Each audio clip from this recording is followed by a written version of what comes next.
Your recent works seem to have a strong focus on the dress code.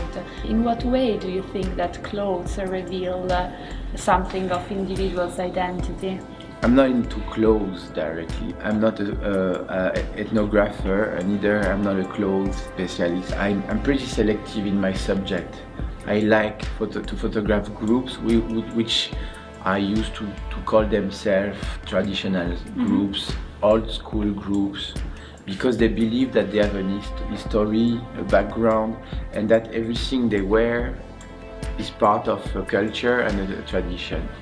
So the way someone dresses up to go in the street is to me very different than the way someone dresses up because it's taking part of a masquerade or a ritual or a protocol. So you won't see into my work a series about punk or gothic culture, whatever. It's not my stuff. I'm really much into some groups which have been existing and for a long time and which will keep existing. Also, if they change, there is an evolution. How do you think that there is a relationship between masks, sense of belonging to a community? The mask is a layer in between someone and someone else. So there is the inside of the mask and there is the outside of the mask. When the mask is used, it's always to make someone else believe that you have a different identity. So you change your identity with the mask, or you act like someone else. You find mask in every culture because this mask is a way to jump over your own identity. Identity is not stable. We are made of a lot of collective identity. We are social members of a community and we are made of everybody around us. We build our identity with our family, with our friends, and this mask is really a moment where you can twist it. There's no standard. The way you change yourself as a bear in a European masquerade, and you may transform yourself completely. I would call it trance. But there's a certain moment that some people may really believe that they are bears. In some other culture, the mask is more theatrical and more like a play, where you stay yourself, but you show that you are able to look like someone else. Do you have some books that inspired you? So it's a series of books that I managed to have very recently, like a few years ago. It's a series of books from 1870, one of the first visual collection of how people dress up in the world in the 19th century, but also in the past. It's the 19th century which really inspired me. It's a colonial time, which is a pity, but that's also a moment where some bourgeois, some elite, used photography, which also was created in the 19th century, used photography to represent the world. All these works had an impact on the image, the vision we have about humanity still now. Me as the others, I received all these stereotypes as a kid, like you and like everybody around us.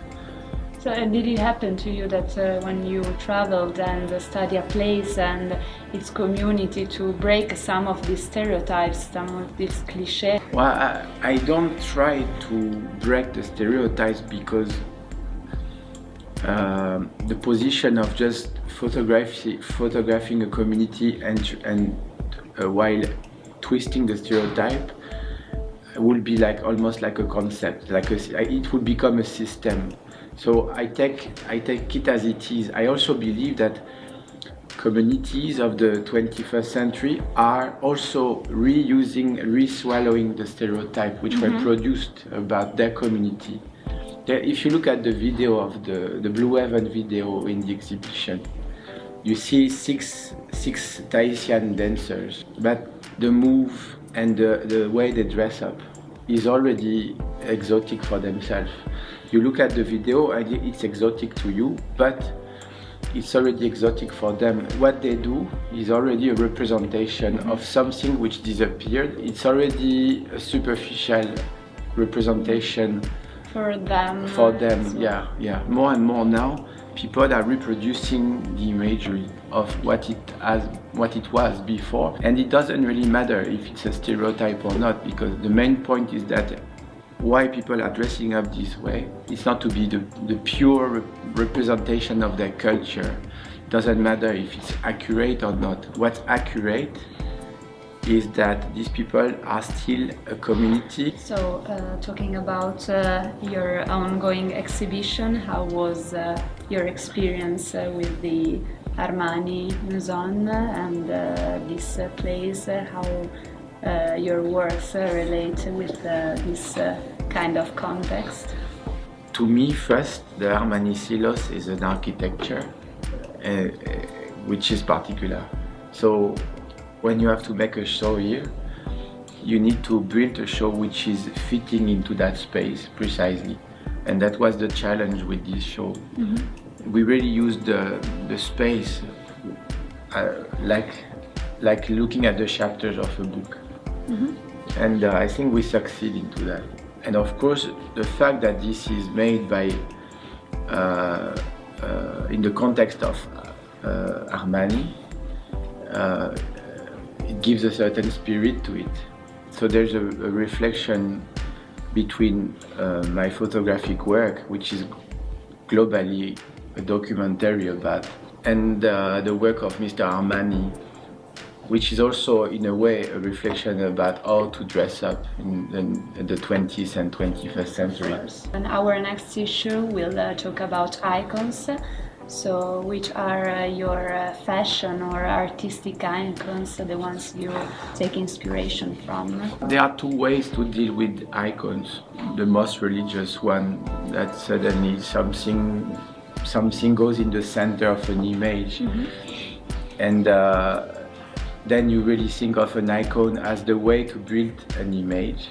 Or you make something iconic, like Andy Warhol did, for example, by taking a Brillo box and then accumulating these boxes as almost like a religious representation. In my work, the iconic aspect is really important because, for example, I do portrait with a very particular standard. Yeah. There's a protocol, there's proportions. I would for sure separate icons and celebrities. Mm-hmm. Choosing a celebrity and to make it as an icon in a fashion project. I think it's more powerful to take someone who has nothing of an icon and make it an icon. Yeah.